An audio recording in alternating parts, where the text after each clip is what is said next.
नमस्कार, आप देख रहे हैं अवध लाइव। प्रधानमंत्री नरेंद्र मोदी ने हाल ही में महाराष्ट्र में शानदार जीत के बाद उड़ीसा में विपक्ष पर तीखा प्रहार किया। उन्होंने अपने भाषण में विपक्ष के दावों को चुनौती देते हुए कहा कि देश की जनता ने एक बार फिर सच्चाई और विकास के साथ खड़े होने का फैसला किया है। मोदी ने अपने संबोधन में यह भी कहा कि विपक्ष केवल नकारात्मक राजनीति कर रहा है और देश के विकास में बाधा डालने का काम कर रहा है। उन्होंने यह स्पष्ट किया कि देश की जनता अब इन नकारात्मकताओं से ऊब चुकी है और वे विकास की राह पर चलना चाहती है। प्रधानमंत्री ने विपक्ष को चेताते हुए कहा कि उन्हें जनता की उम्मीदों पर खरा उतरना होगा। उन्होंने यह भी कहा कि उनकी सरकार हर नागरिकों के लिए विकास के नए अवसर लाने के लिए प्रतिबद्ध है। मोदी ने अपने समर्थकों को प्रेरित करते हुए कहा, अब समय है एकजुट होकर आगे बढ़ने का और सभी को मिलकर देश के विकास में योगदान देने का। आइए देखिए प्रधानमंत्री नरेंद्र मोदी ने आगे और क्या कुछ कहा। महाराष्ट्र चुनाव के नतीजों ने, हरियाणा के चुनाव के नतीजों ने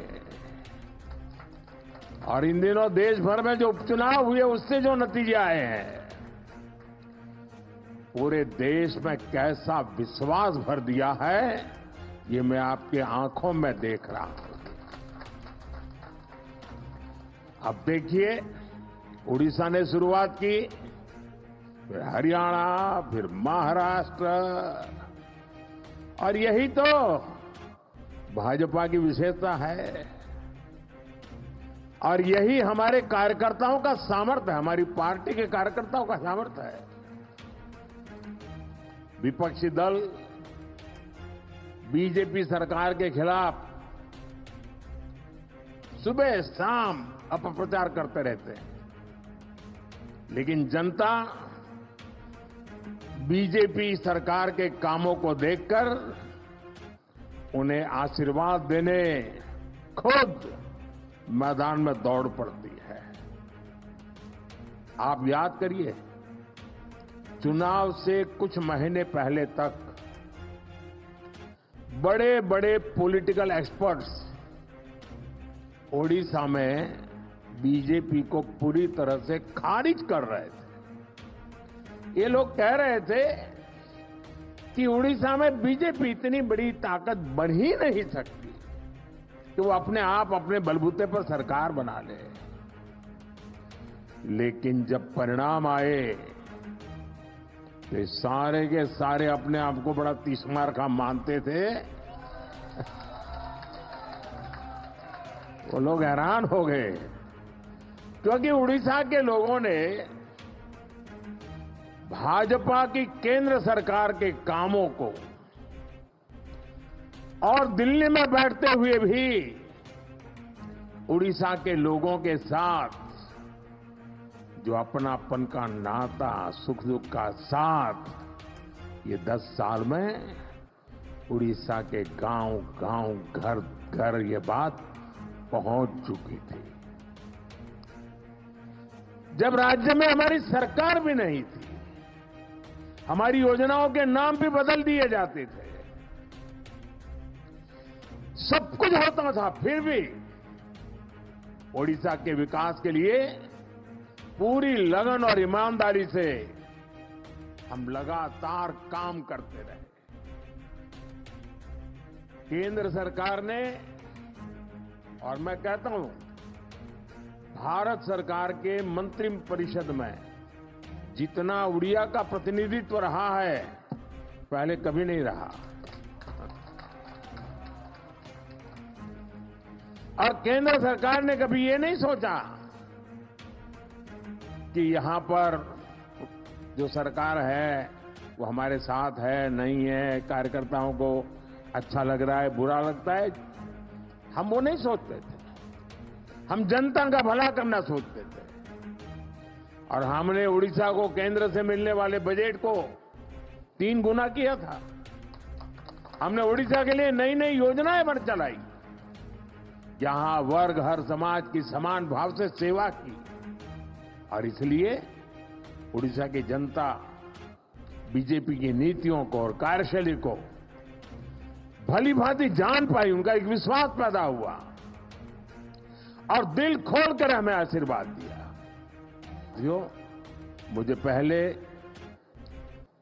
सीएम के रूप में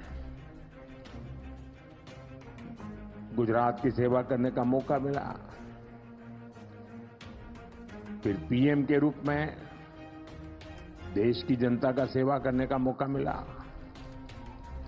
और आप सबने, देशवासियों ने तीसरी बार एक सरकार बनाई।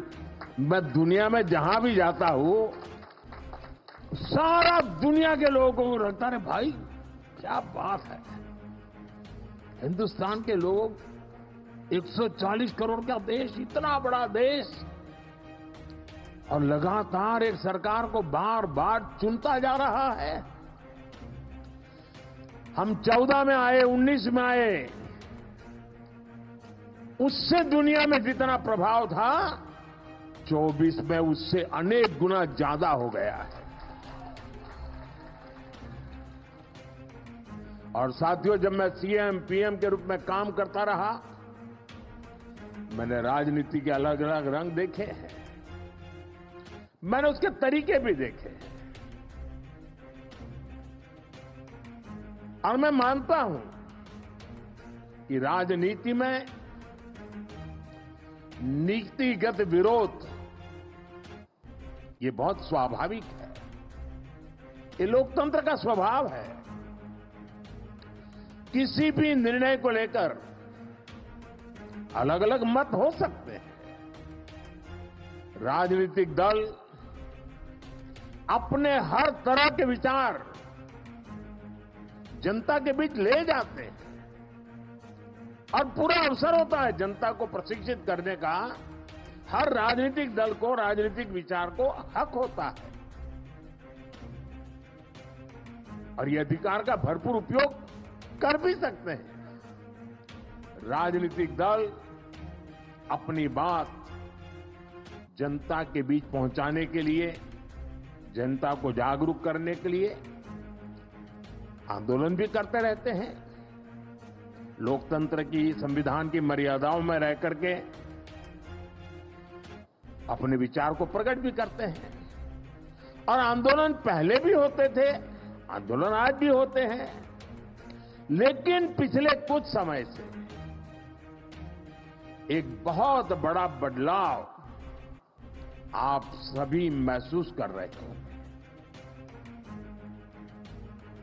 भारत की संविधान की भावनाओं के उसे कुचल दिया जाता है।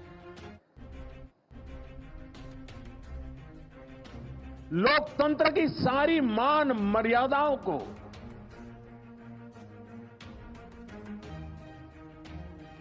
अस्वीकार किया जाता है। जो लोग सत्ता को अपना जन्मसिद्ध अधिकार समझते हैं, उनके पास केंद्र की सत्ता पिछले 1 दशक से वो खो चुके हैं। अब पहले दिन से देश की जनता किसी और को आशीर्वाद दे, इसका गुस्सा जनता के ऊपर भी है। इस स्थिति ने उनके अंदर इतना गुस्सा भर दिया है कि वो देश के खिलाफ साजिश करने में जुटे हैं। ये लोग अपना गुस्सा जनता पर ही निकालने लगे हैं। देश को गलत दिशा में ले जाने के लिए उन्होंने लोगों को गुमराह करना शुरू कर दिया है। उनकी झूठ और अफवाह की दुकान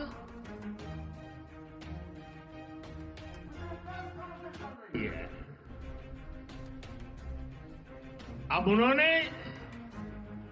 इस अभियान को और तेज कर दिया है।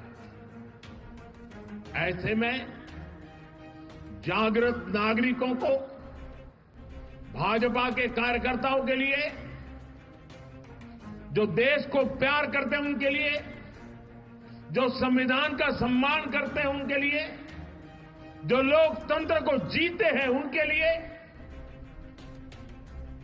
ऐसे लोगों की हरकतें, उनके इरादे, उनके कारनामे बहुत बड़ी चुनौती बनते जा रहे हैं।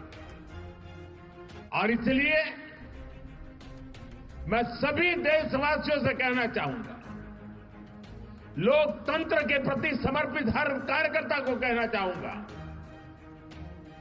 हमें हर पल सतर्क रहना है और लोगों को जागरूक करते रहना है। हमें हर झूठ को बेनकाब करना है। सत्ता के ये भूखे लोग जनता से सिर्फ झूठ बोलते आए हैं। जब इनका एक झूठ लोगों पर काम नहीं करता तो उससे बड़ा दूसरा झूठ गढ़ते हैं। ये अपने कार्यकर्ताओं को भी झूठा दिलासा देने के लिए यही कर रहे हैं। मैं तो आप भी तो देखते होंगे ना, 2019 में जो चौकीदार उनके लिए चोर था, 2024 में आते आते वो ईमानदार हो गया और एक बार भी चौकीदार को चोर तो गाली नहीं पड़ी। इनका मकसद सिर्फ यही है कि किसी तरह देश की जनता को गुमराह करके सत्ता पर उनका कब्जा हो, ताकि देश आजाद हुआ तब से आज तक जो लूट चलाने वाला गिरोह है, अलग अलग नकाब पहन करके निकला हुआ एक गिरोह है, उसको देश की जनता को लूटने का एक मौका मिल जाए। साथ ही ओडिशा में जनजातीय कल्याण के लिए कई महत्वपूर्ण कदम उठाए गए। ओडिशा के 13 आदिवासी समुदायों को पीएम जनमन योजना का लाभ मिल रहा है। आदिवासी बच्चों की पढ़ाई बीच में न छूटे, इसके लिए उनके घर के पास ही स्कूल की सुविधा देने का प्रयास किया जा रहा है। ओडिशा के आदिवासी बहुल इलाके में एकलव्य मॉडल आवासीय स्कूल खोले गए। साथियों, चुनाव के समय मोदी ने आपको कहा था कि जो गारंटी मैं दूंगा उसे तेजी से पूरा किया जाएगा। आज ओडिशा में हमारी सरकार हर गारंटी को पूरा करने के लिए काम कर रही है। अब ओडिशा में धान की खरीदारी 3,100 रुपये प्रति क्विंटल में की जा रही है। इसके लिए राज्य सरकार के बजट में 5,000 करोड़ रुपए की व्यवस्था की है। पिछले हफ्ते राज्य सरकार ने बरगढ़ जिले से बढ़ी हुई दर से धान खरीदना शुरू कर दिया। इसी तरह हम अपनी हर गारंटी को तेजी से पूरा कर रहे हैं। इसलिए मैं फिर कहूंगा, मोदी की गारंटी यानी गारंटी पूरी होने की गारंटी। साथियों, बीजेपी की सरकारें इतनी सफल इसलिए होती है क्योंकि हमने इस देश की आधा आबादी महिलाएं, उनके विकास पर भी उतना ही तवज्जो दिया है, उतना ही महत्व दिया है। ओडिशा में भी हमारी सरकार बनते ही माताओं बहनों के लिए कई बड़े कदम उठाए गए। माता सुभद्रा का आशीर्वाद लेकर हमने सुभद्रा योजना शुरू की। ये योजना महिला सशक्तिकरण की पहचान बनेगी। जब हमारी माताएं बहनें आर्थिक रूप से सशक्त होगी तो राज्य की अर्थव्यवस्था में उनका योगदान बढ़ेगा। मुझे खुशी है कि बीजेपी के प्रयासों से ओडिशा की आदिवासी बेटी द्रौपदी मुर्मू जी आज देश की राष्ट्रपति है।